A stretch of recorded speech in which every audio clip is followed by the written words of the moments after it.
তো কালকে শবে বরাত উপলক্ষে স্পেশাল কিছুই করা হয়নি, যেহেতু শবে বরাত উপলক্ষে কোনো কিছু করা জায়েজ নেই, তো সেই জন্য তেমন কিছু করিনি। আজকে যেহেতু বন্ধ ছিল সেই জন্য বাসায় বাচ্চাদের জন্য বিকেলে একটু গাজরের হালুয়া তৈরি করলাম। তো প্রথমেই আমি এখানে 1 কেজি পরিমাণ গাজর একদম কুচি কুচি করে নিলাম। তারপর একটা কড়াইয়ের মধ্যে কিছুটা পরিমাণ ঘি এবং তেল দিয়ে গরম করে তারপর এর মধ্যে আমি গাজরগুলো ঢেলে জাস্ট কিছুক্ষণ নেড়েচেড়ে এটাকে একটু হালকা নরম করে নিলাম। তারপর এর মধ্যে কিছুটা পরিমাণ চিনি অ্যাড করে দিব।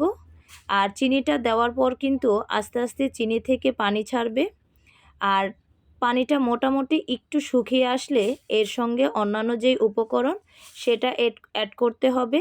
আর এর মধ্যেই হচ্ছে আমি এটার সঙ্গে 2 পিস এলাচ এবং হচ্ছে দারুচিনি আর কিছুটা পরিমাণ তেজপাতা দিয়ে দিলাম। তারপর চিনিটা মেল্ট হয়ে গেলে ভালো করে নেড়েচেড়ে এটাকে একটু শুকনো শুকনো করে নিলাম। এখন এটার মধ্যে আমি কিছুটা পরিমাণ লিকুইড দুধ অ্যাড করব। আর লিকুইড দুধ দিয়ে এটাকে ভালো করে পারফেক্টভাবে কুক করে নিতে হবে, যাতে গাজরটা একদম নরম হয়ে যায় আর খেতে যাতে অনেক সুস্বাদু লাগে। আর পুরো রান্নার প্রসেসটাই কিন্তু করা হবে সম্পূর্ণ দুধের উপর, আর যে কারণে কিন্তু এই হালুয়াটা খেতে অনেক বেশি ভালো লাগে। বাসায় বাচ্চাদের জন্য কিন্তু এই ডেজার্ট আইটেমটা খুবই পারফেক্ট, কারণ এটার মধ্যে কিন্তু আপনার অনেক পুষ্টিগুণ বিদ্যমান। তো আমার বাসার বাচ্চা এবং হচ্ছে আমার হাজব্যান্ড সবাই কিন্তু এটা অনেক পছন্দ করে। তো গাজরের সিজন যখনই থাকে আমি চেষ্টা করি এটা 2 থেকে 3 বার মেক করার জন্য। আর এই হালুয়াটা কার কার পছন্দ কমেন্টে জানাবেন।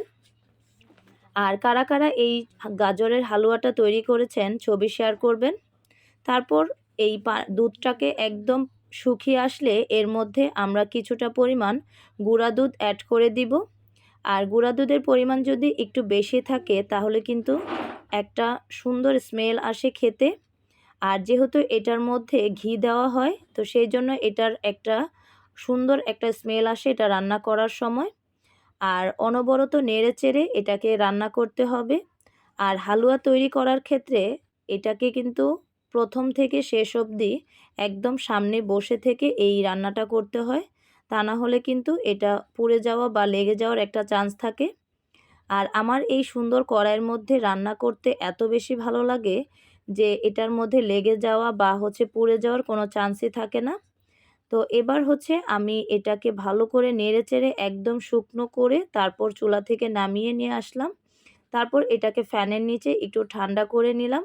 এবার এই গাজরটাকে আপনি আপনার প্রয়োজন মতন যে কোনো শেপে করতে পারেন, এরকম ছোট বল আকারে অথবা একটা প্লেটের মধ্যে সম্পূর্ণ গাজরটাকে ছড়িয়ে হালুয়াটাকে ছড়িয়ে তারপর আপনি চারকোনা করে বরফির মতনও পিস করতে পারেন।